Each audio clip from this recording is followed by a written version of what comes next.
The Watsons Go to Birmingham, 1963. Chapter 6. Swedish Creams and Welfare Cheese. Mama stuck her head into the living room and said, "Byron, I want you and Kenny to go up to Mitchell's and get some milk, a loaf of bread, and a can of tomato paste for dinner." She waved a little piece of paper at us that had the grocery list written on it. "How come Kenny can't go by himself?" "Byron, I want half a gallon of milk, a loaf of bread, and a small can of tomato paste." If you asked Mama why you had to do something, and she didn't feel like explaining, she just repeated herself. She was chopping up onions for spaghetti sauce, and I guess the tears made it so she didn't feel like talking. If you were stupid enough to ask your question again, there would be the loudest quiet in the world coming from Mama. If you went totally crazy and asked a question a third time, you might as well tie yourself to a tree and say, "Ready, aim, fire." Byron got the message and jerked up off the couch and walked over to the TV and punched the off knob. I knew this wasn't going to be a fun walk up to Mitchell's. We went into the kitchen. "Give me the money. Just sign for it." "Just what?" "Just tell Mr. Mitchell that you want to sign for it." Mama kept whacking the onions. "What? Just go in there and tell Mr. Mitchell I want to sign for some food?" "Your daddy and me made all the arrangements last week, Byron. Mr. Mitchell will let us sign for groceries until payday. Lots of people do it. A half a gallon of milk, a loaf of bread, and a small can of tomato paste." Mama tried chopping the onions a little harder. "So I ain't got to give him no cash?" Whack, whack, whack. All of a sudden, Byron's face jumped like a bell went off in his head. "Wait a minute! I know what this means. We on welfare, ain't we?" I held my breath. If I found out we were on welfare, I was going to really have to be getting ready to be teased. "No, we're not on welfare." "I can't believe it. You really going to start serving welfare food in this house? You really going to make me go embarrass myself by signing a welfare list for some groceries like a blamed peon?" I guess Vi hadn't been counting how many times Mama had repeated herself. She smacked the knife on the kitchen counter and jumped right up in Vi's face. "Listen here, Mr. High and Mighty, since you just got to know, food is food. You've eaten welfare food in this house before, and if need be, you'll eat it again. Don't become playing that nonsense with me. I already told you this is not welfare food. You've got about 5 seconds to have that door hit you in the back. Kenny, move." Vi pouted and walked real fast up to Mitchell, so I had to kind of run along to keep up with him. He didn't say anything while we got the stuff Mama wanted. He just snatched the things off the shelves, and then he dropped the bomb on me. "You go get in line and hold our spot. I'm gonna look at some comics for a minute. When you get up to the register, I'll come and tell him how we gonna pay." Aw, man, I knew what that meant, but I figured out a way not to get embarrassed. He was gonna hide until after I'd signed for the groceries, and I was gonna be the one who got embarrassed. I couldn't argue or anything, so now it was me who was pouting. Byron disappeared around the comic book rack. "Hi, Kenny." "Hi, Mr. Mitchell." "This is all you want?" "Uh-huh." He took the groceries and rang them up on the cash register. "That's $1.23. I saw Vi's head come peeking around the comics. This has got to go on the welfare list," I said kind of quiet. Mr. Mitchell twisted his face up. "On the what?" I said real low so only Mr. Mitchell could hear. "We just found out we got put on welfare, and we got to sign for this food up on the welfare list." Byron's head disappeared again. Mr. Mitchell laughed. "Kenny, this isn't a welfare list. It just means your daddy's going to pay all at once instead of a few times every week." "Really?"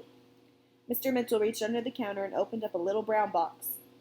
He pulled out a bunch of yellow cards, and I could see Watson was written at the top of one of them. He wrote $1.23 on the first line and said, "Sign here," and then pointed to a spot next to the $1.23. I wrote Kenneth Watson and gave him back the pen. "That's it? That's it." He put the groceries in a brown paper bag and handed them to me. "See you, Mr. Mitchell." The second I walked out of the store, Byron was next to me, and he was in a lot better mood. "Man, I can't believe it. We just had a chance to go get a bag full of free food, and all we took was some stupid milk, a loaf of bread, and a can of tomato paste." Byron's good mood started getting to me, too. He was smiling and even put his arm around my shoulder as we walked. I couldn't help myself. I felt so grown up to have Vi walking with me like that I started laughing right along with him. His mood was so much better that he even took the bag of groceries from me. Most of the time when Mama made us go to Mitchell's, Byron would make me carry the bags from the store right up to the front porch, and then he'd take them from me so Mama would think he carried them the whole way. But now he had started carrying them the 4 blocks away from home. "This is just too much. All you gotta do is sign a stupid card, and that old fool Mitchell will give you whatever you want. Too much." Now that Vi was happy, I had 2 questions I wanted to ask him. First, he'd said a word I'd never heard before, and since he said it in front of Mama, I knew it wasn't cussing. As we walked home with his arm around my shoulder, I thought I might get a real answer from him. Bye.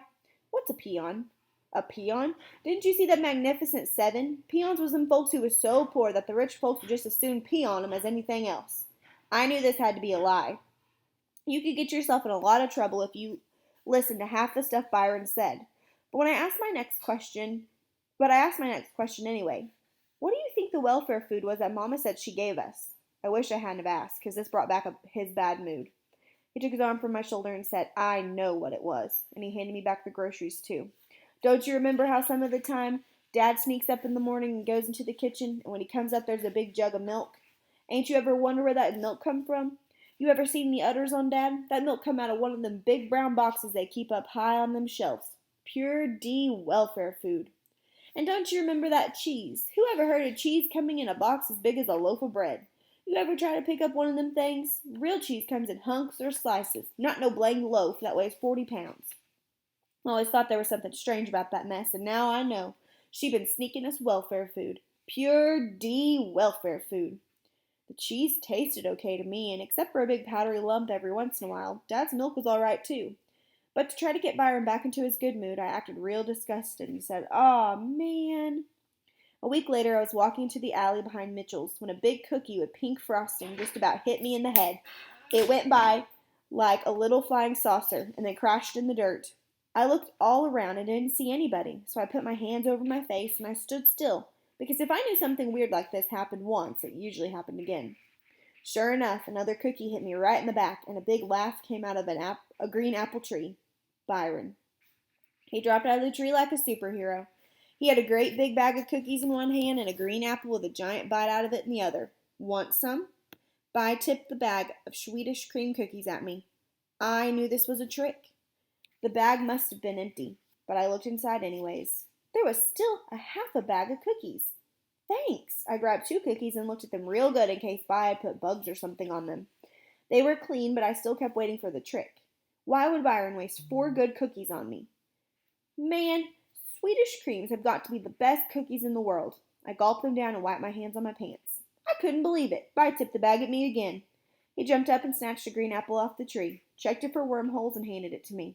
You best eat some of this. Them Swedish creams is good at first, but they get kind of thick in your throat after a while. Byron was being too nice, so I knew something bad was about to happen, and then I noticed a crumpled up Swedish creams bag on the ground next to the tree, and I could figure out why he was being so generous. He'd already eaten a bag and a half. A bell went off in my head. I knew now why he'd been so excited and happy when he found out about getting free food at Mitchell's. Bi was signing up for stuff that Mama and Dad didn't even know about. It was like he read my mind, because I was just about to say, "Ooh, Bi," when he stopped being friendly and crossed his eyes at me and said, "Don't even think about it, Poindexter. You ate 2 of them yourself, so quit wasting my cookies and just shut up and enjoy what's left." He tipped the bag at me again. He had me. I couldn't tell on him, or else I'd be in just as much trouble as he would. I took another one. Bi went over to the green apple tree and slid his back against it until he was sitting down. I did the same thing right next to him, and we sat together munching. I wasn't used to being this friendly with Byron, so I guess I was kind of nervous, and I didn't really know what we should talk about. But I just sat there chomping down apples, so I tried to think what him and Buphead would talk about when they sat around like this. Finally, I said, "So, Bi, how about you and me do a little cussing?" He twisted up his face and said, "I thought I told your jive little butt to shut up and enjoy those dang cookies. Now do it." I got a huge smile. This was a perfect day. But like always, Bi ruined it. "Look!" He pointed up at a telephone wire where a big bird sat. The bird was about the size of a pigeon and was grayish-brown with a long pointy tail hanging underneath it. Bi jumped up and said, "That's a mourning dove. They're the coolest birds in the world. Don't do nothing to shake 'em up." Bi threw a Swedish cream at it. The cookie zipped right by the bird's head, and all the bird did was raise its wings once and look behind it. He threw 3 more cookies at the bird, and it still didn't move. When Byron's 4th Swedish cream left his hand, I knew that if that bird didn't move, he was going to get whacked. The cookie popped the bird smack jab in the chest. The bird's wings stuck out at the side, and for a hot second, with its tail hanging down and its wings sticking out, it looked like a perfect small letter T stuck up on a telephone wire. And then, in slow motion, the bird leaned back and crashed to the dirt of the alley behind Mitchell's. I've been throwing rocks and things at birds since I was born, and never even come close to hitting one. I'd seen a million people throw a million things at birds, and no one ever really hit one, not even one pigeon. But now Vi had knocked a bird right out of the sky with a Swedish cream cookie. When I got to Byron, he'd picked the bird up and was holding it in his hands. The bird's head drooped back and was rolling from side to side. Dead as a donut. You got him! You got a bird!